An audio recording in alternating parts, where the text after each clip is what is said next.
By 1900, nearly 76 million people grew to the new century without 1/7 of them being foreign-born. With the turn of the century came the New People's Movements, the Progressive Era. Progressives were against many injustices, including social injustice, monopolies, corruption, and inefficiency, with many ties to the Greenback Labour Party and the populace who largely believed in a let-alone policy or laissez-faire. The Progressive movement was so successful because of the reporters who would look for every flaw within society and expose that to the public. The Progressive Party also appealed to the women's suffrage movement. Progressive women made their contribution to the movement by mostly exposing the poverty within cities and poor working conditions for industrial workers. The president at the time, Teddy Roosevelt, understood the state of the nation, and to be successful, he would have to appeal to the people with a square deal. The first thing he would do was to dismantle large monopolies that had taken advantage of the public and the government with his trust-busting policy. He would also be the first president who would fight for the conservation of our natural environment, and he would create state parks for all. Woodrow Wilson is described as the intellectual president who would win because of the fact that Teddy Roosevelt had split the Republican Party, and with his election, he would build his triple wall of privilege. To begin his presidency, he would tackle the tariff almost right away. The upward tariff would substantially reduce the tariff, and then he would create the Federal Reserve that was created to distribute money throughout the states and oversee its circulation. And like Teddy Roosevelt, he would bust numerous trusts. Wilson's approach to foreign policy was to remain neutral unless there was a direct threat to the country, largely seen in Panama, granting territorial status to the Philippines, and with the political unrest in Mexico.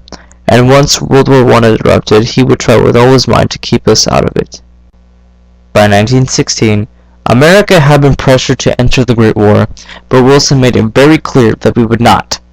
The first strike against Germany was when they declared that they would sink all ships, neutral or not, and the second strike was the Zimmermann Note, in where Germany would try to convince Mexico to attack us, which would send us straight into the war. Luckily, they declined. The war had already made us very rich, but now it was our duty to turn the farm boys into soldiers, all in order to prepare us for the worst. The Allies in Europe were badly beaten, and to make matters worse, about the time we entered the war, the Russians had pulled themselves out of the war, which meant all the Germans on the Eastern Front had come to the Western Front. Now our job was to fill in the holes before that German push would come. Luckily we were there, and we were able to stop them. Before Wilson's administration would end, he would create the League of Nations in order to prevent wars like this from happening again. The new forgotten generation would enter the 1920s, hurt from war and disillusioned by peace. But now they would emerge during an exciting time. Almost immediately, the Red Scare would take hold of the country, because of the fear of how far communism would spread, in which thousands of citizens would be persecuted for being communist. To make things worse, the KKK would re-emerge suddenly.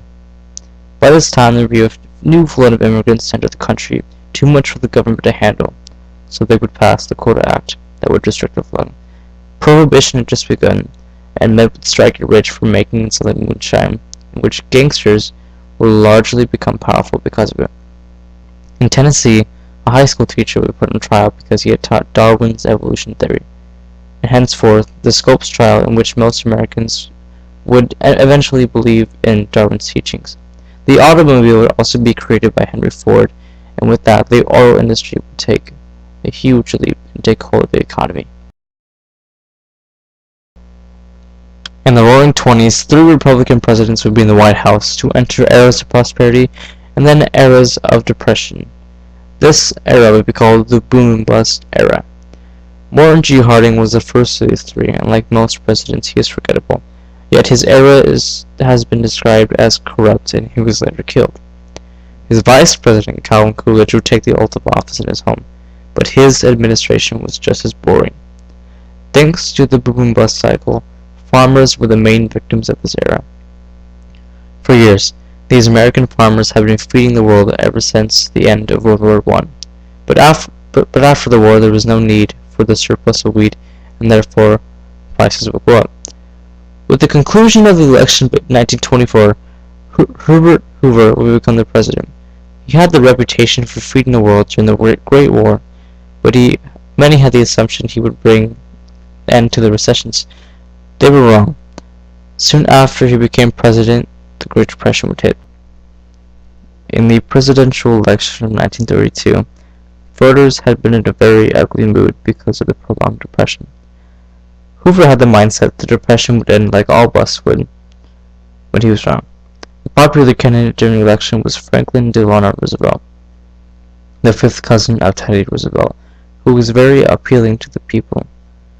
FDR would win with his New Deal policy and his 3 R's: relief, recovery, and reform, in that order. With this plan, the American people would be put back to work. FDR was more liberal, and because of that, he would implement many social programs that would provide aid for the less fortunate and create jobs for them. He would also do radical things to fix the economy that included shutting down the banks nationwide and passing a law to the farmers, paying the farmers to not make crops. Over the course of the 1930s, war had loomed over the United States, but FDR strictly believed in a good neighbor policy, and he did not want to enter war.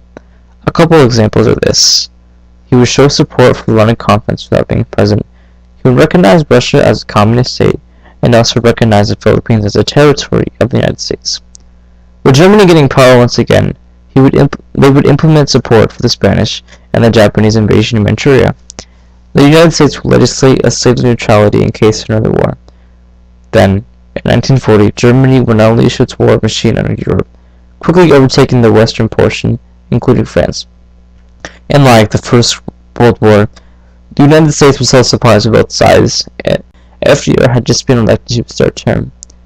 The U.S. had retained its isolationist custom until December 7, 1940, and a surprise attack from Japan, sending us straight into the fray of World War II.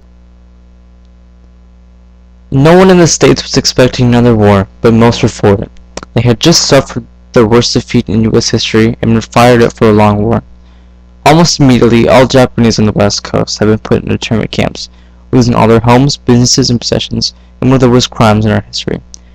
Meanwhile, FDR had turned the country into a war machine, sending Americans back into the factories to create war supplies. Our main focus at home was the Japanese Pacific. They had already taken most of the islands of the Pacific, and had come very close to crippling our naval forces at Pearl Harbor. Up until the Battle of Midway, Japan was a very hard opponent who would not give up so easily. This beginning the Pacific Campaign. As we pushed the Japanese back to their homeland, we would begin island hopping, in which we would take back the Pacific Islands one at a time. It proved to be a ruthless process, in which American soldiers would die by the thousands. After we finished the Pacific, all eyes had been set to Europe. For years we pushed the Germans out of France and all those other countries, and now the Allies were prepared to push for the final push at Normandy and D-Day. It took a while, but with our help the Allies would crush the Nazis, but the Japanese at that point had stuck it out and refused to surrender. Soon, FDR would pass away, and Truman would take office. And underneath his administration, Truman would drop the atomic bomb on Hiroshima, ending World War II.